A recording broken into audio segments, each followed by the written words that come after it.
Hi guys, it's Andy from Man City Fan TV. Well, different surroundings I'm afraid. I'm here away with work in Lithuania, of all places. But what I'd like to do is say a massive thank you to Paul from Bluebird Legend YouTube channel. And this is a match preview for the upcoming Cardiff game.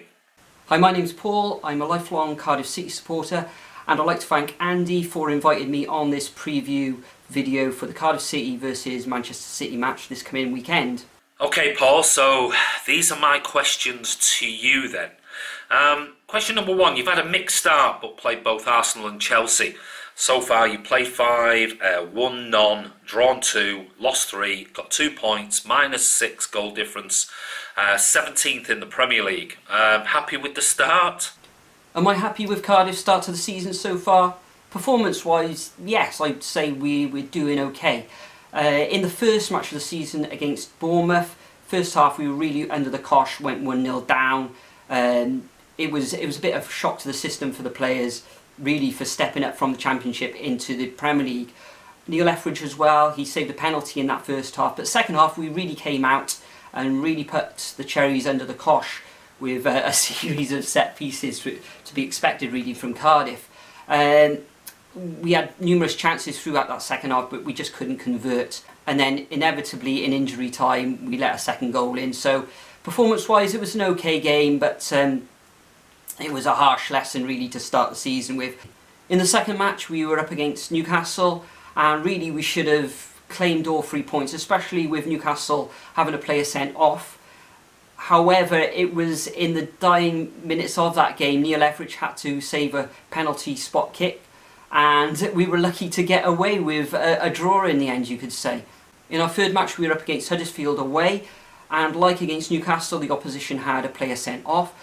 But whereas Newcastle, it seemed to galvanise them a bit, with Huddersfield, we really took the game to them then. But again, our downfall, we couldn't put the ball in the back of the net, and we came away with just a draw in this game too. We really should have taken all 3 points from this match, and it was a little bit disappointing just to come away with that 1 point. In our fourth match, we were home against Arsenal, and this is possibly our best performance of the season. Okay, we did lose the match in the end 3-2, but it was a game where we could have taken all 3 points. We were well worth a draw. I think people were surprised on how well we played football-wise, but in the end it was the quality of the likes of Aubameyang and especially Lacazette, and it was Lacazette's goal in the end who won the game for Arsenal with a great strike. Next up, we were away against Chelsea at Stamford Bridge, and we actually took the lead in this match with a Sol Bamba volley from Girol's free kick, which was nodded on via Morrison, and Bamba was there at the back post to put the ball in the back of the net. However, as the game, or the first half went on, we conceded 2 goals from Eden Hazard. Brilliant player, probably in the top 2 or 3 players of the season so far, you could say, in these first few weeks. Second half, we actually came back into the game again, put up a good performance, and we could have equalised through Bobby Reid. His shot just went wide of the far post, but then in the last 10 minutes of the match, Bamba was at fault with a ridiculous challenge, you could say, going to ground inside the area on Willian, and popped Eden Hazard for his 3rd goal of the match and his hat-trick. And then it was Willian with the 4th goal of the match with a superb strike. So even though we did put in a good performance, slightly flattering, you could say, Chelsea, it was 0 points on the board again. But overall, yeah, I think we've done okay performance-wise. We've played well. Slightly disappointed that we haven't got a victory in those first 5 matches.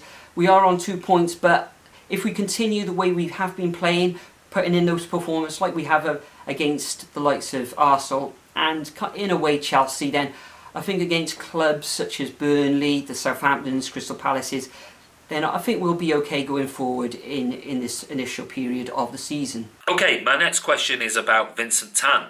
As we know recently, Vincent Tan's converted another £64.4 million of the club's debts into equity. Now, after all the issues that occurred when he came in and the changing of the kit and all that type of thing, I know he was like a hated man in Cardiff. Has your thoughts changed on him, and why? What are my thoughts on Vincent Tan? Well, if you'd have asked me this question a couple of years ago, then you would have got a totally different answer, probably with a lot of expletives as well. However, Tan as an owner is learning. He's reduced our debt, reducing all of our debt. He's turning it into equity, as you may or may not know. He did turn us back from red to blue as well a couple of seasons ago. Probably one of the worst decisions any owner has made in the history of our club, really. Terrible decision, split the fan base, made us the laughing stock, really, of football. When we were in the Premier League last time, he was there every week. He was kind of taking, the sort of the plaudits, and he liked to be in the sort of the public eye a lot. However, in this last season or two, he sort of kept a low profile, which has been brilliant, really. He's let Neil Warnock get on with managing the team. With Ken Chu and Mehmet Dalman, the chairman, really letting him run the club. He is there for a final say on transfers, etc. and everything, and he does have overall control. However, with him keeping out of the spotlight, you could say things are a lot better as well, and with him reducing the debt has been brilliant. So, but as I say, from fans' point of view, it looks like he has learned his lessons. He has come out and said that turning the strip from blue to red was a mistake, but he has turned it back again. So whether you can forgive him or not, a lot of fans have, many fans haven't. Many fans have come out and said that they won't return to the club until Tan has left. I stuck it out. I always knew that eventually we'd turn back to blue, and yeah, Tan has, my tune has changed on Tan, but there are still those memories. However, at the moment, he's doing a good job. My next question, Neil Warnock, horrible dinosaur. Cardiff fans, how do you view him? Warnock, horrible dinosaur? No, I don't think so. The majority of Cardiff City fans absolutely love Neil Warnock. Personally, I wish he'd have been here a few years earlier. When he took over a couple of years ago, we were heading for relegation. We were in the relegation zone. I think we were either second from bottom or bottom at the time. Things were looking bad. Paul Trollope, who's now I think he's assistant manager at Brighton, was in charge of the team, and the way we were playing, the whole club, it was in dire need of something. In came Warnock, and he totally transformed the place. Brought everybody together, the backroom staff, the different offices throughout the club, the chairman, the owner, the directors and everything, the fans, totally transformed it. Absolutely brilliant. Got us playing as well with a desire and a belief with the same players. We finished the season in 12th position, which was brilliant from where he took over. Last season then we kicked on. Pundits and other people weren't giving us any real hope of getting anywhere near promotion. I personally thought we may have got to the playoffs, but most people were thinking, yeah, maybe it'll be mid-table for this season. However, as we know, we got promoted automatically in second spot. Superb season.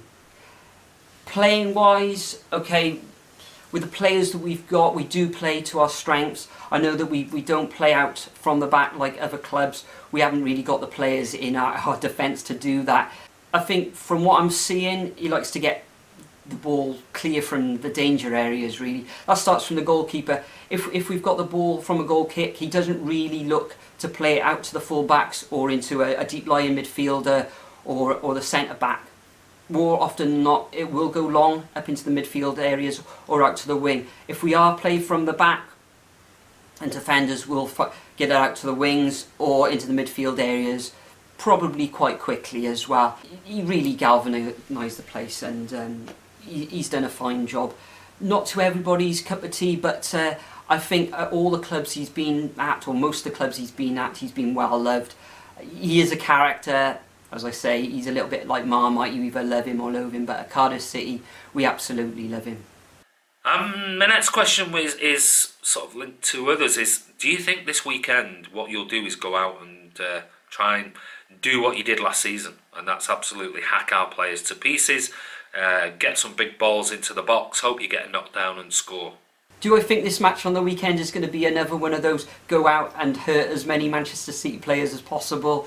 Or no, I think Cardiff are going to try and play as much football as they can. We've seen against Arsenal already this season and Chelsea that we do like to get the ball down on the deck and play when we can. We do play to our strengths. We've got that, you know, in our ammunition. We've got the long throws from the likes of Morrison, Patterson if he's on the pitch, and Gunnarsson, who haven't played this season. They can launch balls into the opposition penalty area from the throws. But yeah, as I said, we do like to get the ball down and play as well. The likes of Victor Camarasa, Harry Arter, we've got the likes of Josh Murphy as well. He's currently out injured. Hopefully he'll be back for the Manchester City game on the weekend. I think he's out with a hamstring injury at the moment. And we've got the likes of Junior Hoylott, who haven't really had the best of seasons so far. And we've got Bobby Reid as well, who's it was a slow start for Bobby Reid, but he's starting to play well now. And link up with Danny Ward up front as well. That partnership is showing signs of fruition up front. But Andy, I think you might be referring to the game last season in the FA Cup where, yeah, Joe Bennett, he did put in a bit of a nasty challenge on Leroy Sané. It was much publicised at the time as well. And I think he was sent off, I think, for his second bookable offence against, I think it was Aguero, late in the second half, and he deservedly went. One of the best challenges, but you don't really see those challenges from Bennett. He's normally, you know, good in the tackle. Looking out from the back though, as I said, we've got the likes of Bamba and Morrison. They're not going to mess around with it at the back. They're going to get it out of the danger area at first opportunity, up to the wings or through midfield, the likes of Joe Rolls and Harry Arter, maybe feeding Camarasa. But no, I think it's going to be a very exciting game this season. Obviously, Manchester City are going to have a lot of the ball, probably over 70%. And I think Cardiff are going to go out and play as much football as we can when we can. We're not going to mess about. We're not going to mess about with it at the back. But I think it'll be a great game all the same. And my final question is, where do you think you'll finish this season, and what will the score prediction be? Where do I think Cardiff will finish this season? Well, I'm under no illusions that we are in for a real tough season, where we are in a dogfight even at this early stage of the season. Find ourselves, I think we're in 17th position at the moment, just above the drop zone. And I think that's where we'll end up at the end of the season. I think it's going to be really tough. These matches against Manchester City, the likes of Liverpool, you know, those top six clubs, that's not where our season is going to be defined. It's going to be defined against the likes of Crystal Palace, Burnley, Southampton, Fulham even. But if we can pick up points and wins against those sides and gather enough points, then I think we can just about manage to stay up this season. And I can see us finishing 16th, 17th. Yeah, I'm going to go for an optimistic 16th position at the end of this Premiership campaign. As for my prediction this weekend, I'm under no illusions again. This is going to be a very tough match for the Bluebirds. We're probably going to have less than 30% possession throughout this game, but when we do get possession, we're going to have to make sure that we finish off our efforts on goal. Whether we can do that is another thing. I can see us scoring. I noticed in previous weeks when you've been away from home, you did concede against the likes of Newcastle. I think that was a home match though. Wolverhampton, where you should have won that one 1-0. I know it was a handball, I think Wolves had there, but yeah, that we can take a little bit of optimism from those matches you've had against Newcastle and Wolves. And I can see us scoring. However, I can see Manchester City scoring as well. But with the crowd behind us, it will be a fantastic atmosphere on Saturday at the Cardiff City Stadium. We were away against Chelsea last weekend, and Chelsea, the atmosphere from their fans was dead. So it's going to be totally different at the Cardiff City Stadium. It's going to be, it could be electric there, and hopefully we can get some sort of result. However, ultimately, I think the quality will shine through for Manchester City, and I can see this one ending up as either 3-1 or 2-1 to the Sky Blues. I'm going to go for a 2-1 victory. Paul's first question is, with Kevin De Bruyne still out injured, has his absence affected the way Manchester City play? I think Kevin De Bruyne would be a massive miss for any team in world football. That's goes without saying. I mean, he's an exceptional footballer. If you asked me this yesterday morning, I would probably have said no, it shouldn't matter because, you know, we've got a strong squad. And then we go and see what happened last night against Lyon, where the squad, the first 11 that Pep picked, wasn't great. It always seems to be that whenever we pick sort of Silva, Fernandinho and Gundogan in the same team, we just were sloppy and were slow. And so would Kevin De Bruyne have made a difference last night? Absolutely, of course he would. Of course he would have, but it's no excuse. But do we miss him? Yeah, of course we do, without a shadow of a doubt. But hopefully, fingers crossed, the news is that his leg brace is off and he'll resume training this week, even though it's very light training. So fingers crossed, the date in the diary, I think, from all reports, is the derby against Manchester United. So, yeah, I mean, yeah, he's a massive loss to us, without a shadow of a doubt. So my second question that I've been asked by Paul is, Manchester City have started the season very well. Are there any weaknesses, if any, that Cardiff can exploit to get a positive result this weekend? Well, look at last night, Paul. If we pick a similar lineup and we play anywhere like we did last night against Lyon, which was slow and sloppy, then absolutely. And I keep saying it every week. This season we just haven't started like we did last season. I don't know if it's a hangover of the World Cup or what it is, but I think apart from sort of like 20-30 minutes against Arsenal and then Huddersfield, who were really poor on the day, we haven't reached anywhere near the heights of last season. Nowhere near. So we're still unbeaten in the Premier League. We've just dropped 2 points against Wolves, but if we do start kicking into gear, things can only go up. So could you get something? Absolutely. Every week I say the same thing. If you turn up, if you play well, if you kick us all over the park like you did last year, then yeah, maybe you will, maybe you won't. But I'm expecting a massive reaction because I wouldn't like to be in the changing room at Carrington at the Etihad, today, because I'm sure Pep's had a few choice words for the players last night. So expect a reaction, certainly from the City players at the weekend. Your third question, it's very early days, but from the little I've seen of Phil Foden, he looks a very good prospect. Do you think he'll eventually make a breakthrough at Manchester City, or do you see his future lying away from the citizens, especially with the way the club can attract some of the world's best players? Well, the Foden debate is, I mean, don't go there with it, personally, because I just think it's nonsensical. The kid turned 18 in May. Let's bear that in mind. The season is only 5 games in, 6 games if you include sort of Champions League, and we're already having this whole debate on TalkSport and others sort of asking the same question of should he be playing, I mean, he's just turned 18 years of age. So far he's been exceptional at academy level, brilliant at the World Cup and all of those things, and then a couple of weeks ago you get the whole Phil Foden should be in the England squad debate and blah blah blah on TalkSport and all the other channels. They need to just give the kid a little bit of breathing space and stop putting so much pressure on such young shoulders.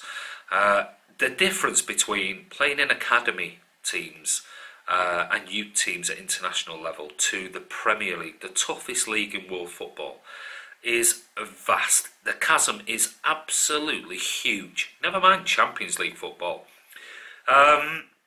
I heard Adrian Durham having a right go at Pep Guardiola for not bringing him on at the weekend against Fulham. And, you know, it's a slight point he's got. We expected at 3-0 up that instead of Mahrez coming on, maybe he could have played Foden. But if you're in Mahrez's shoes, you just left Leicester for 60 million quid. And you turn up at City and suddenly you're on the bench and you're desperate for games, you've not had much chance or opportunity, and then Pep brings Foden on for the last 15-20 minutes and leaves you on the bench. You can see that's what happens when you get a big expensive squad. You've got to keep them all happy. There's an art form in actually managing big players, which we've got. We've got an exceptional squad. And as well as managing sort of young players, you've got to manage experienced pros as well. So, I don't know. I'm not going down the debate of Foden because I believe he's got a lot of learning to do. He's a lot of growing to do. He's still only slight, even though he has improved and he's got physically a little bit bigger.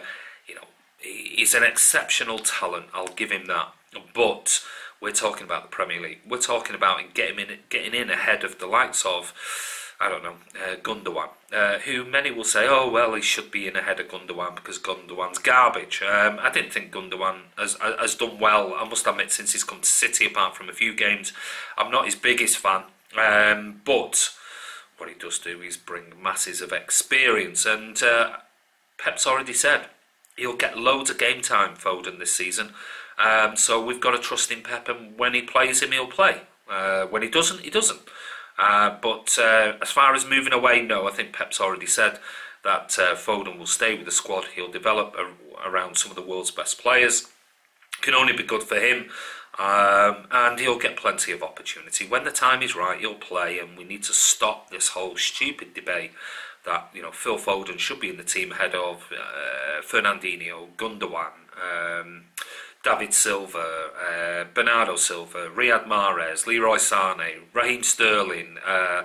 Where are we going to fit him? Who's going to be dropped because of bringing in a kid who's hardly had any football? It's nonsensical as far as I'm concerned. He'll play when he's ready, and when Pep thinks he's ready, and he'll get plenty of cup competition games and some Champions League sub appearances and some Premier League sub appearances, and he might start the odd one. All depends how the season goes. But this whole debate over him, I just think it's garbage. I don't get involved in it. It's rubbish. He's 18. He's a kid. He's learning his trade. Let him learn his trade and take the weight off his shoulders. Yeah. I mean, my bigger concern is somebody who's a year older, and that's Brahim Diaz. It's okay just turning 18 and thinking, well, should he play? What about Brahim Diaz, 19? Now he should be getting more opportunities, and if not, he's the person who should potentially be going on loan to further develop his career if he's not going to get any game time at Manchester City. So both of them are young, very, very, very talented kids. And when the time's right, the time's right. So that's my thoughts on Foden. I think some of the comments that are made by commentators, pundits, etc., is garbage, and I just don't agree with it, and I'm not even going into that debate. So your next question is, what are your thoughts on Cardiff? We were widely tipped by pundits and opposing fans to finish at rock bottom this season, with possibly the lowest points haul in the Premier League history. Do you think that is still the case? My thoughts on Cardiff. Now, I'm always very objective, and I'm not one for making nasty comments, and I'm not one for just using this channel as a dig and try to get views and all those things. Not at all. That's not the way I work, and if you watch any of my videos, Ray's videos, and certainly videos we've done with pre-match previews, I've always been generally quite complimentary of the team so far this season. However, Cardiff, do I like you? No. Neil Warnock, do I like him? No. Do I care if you finish bottom? No. Would I like to see you go down to the Championship?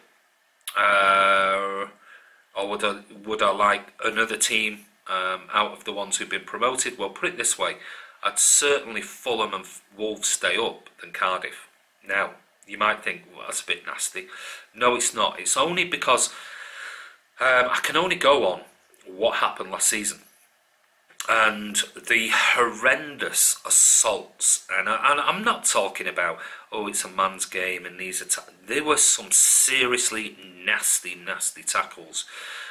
One on Sané and one on Brahim Diaz. That were horrendous. They were potentially, certainly the tackle on Sané could have put him out for a whole season. It was a nasty, horrible tackle. Premeditated, and so was the one on Brahim Diaz. So because of that, I haven't seen a great deal of you guys, I must admit. But that obviously is very subjective to me. Do I like Cardiff as it stands now? No. Do I like your manager? I dislike him even more than I dislike your team or your team's tactics.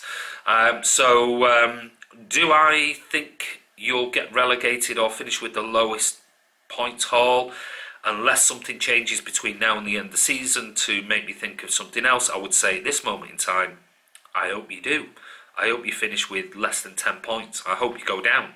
And I've never said this about any other team, but while you're being run by that dinosaur who plays sort of nasty, aggressive football, and actually what did it for me was the fact he came out afterwards when questioned about it and almost laughed and sort of said, oh, it's a man's game type of thing, and never came out and apologised on behalf of his players for 2 tackles, one on a young kid who just come on the pitch and took him out at knee level, and another on a young kid, because Sane was only 21 at the time, from behind that raked down his Achilles tendon and nearly took, from calf level, could have completely broken his leg.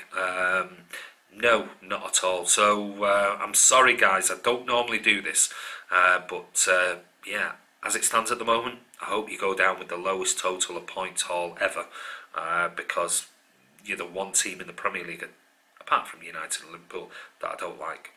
Sorry. So your last question, how do you think the game will play out on Saturday? What's your score prediction? Well, I think it'll play out very similar to last season. I think Warnock will have your boys hyped up, aggressive, flying into tackles. I don't think anything will change. Big balls, pump forward, looking for free kicks, quite happy to throw elbows around, high tackle. Yeah, I think it is going to be a very similar game. I don't think Warnock has got anything different. I think he's a dinosaur. I think he talks a lot of garbage. And yeah, I don't think. Yeah, score prediction. I hope we batter you. I think we'll batter you. I'm going to go for Cardiff 1, City 5. Because I think City will come out a different beast at the weekend. I think Pep will get into the players and get a reaction. So I apologise, I'm not normally like this. I really do promise I'm not normally like this, but I hope we absolutely slaughter you at the weekend. My score prediction is Cardiff 1, Manchester City 5. Once again though, Andy, thanks very much for inviting me on this video preview of the Cardiff City versus Manchester City match this weekend. Yeah, I've had a good time, and best of luck for the rest of the season. I know you work hard on the channel. I hope your channel continues to grow, and best of luck for the future.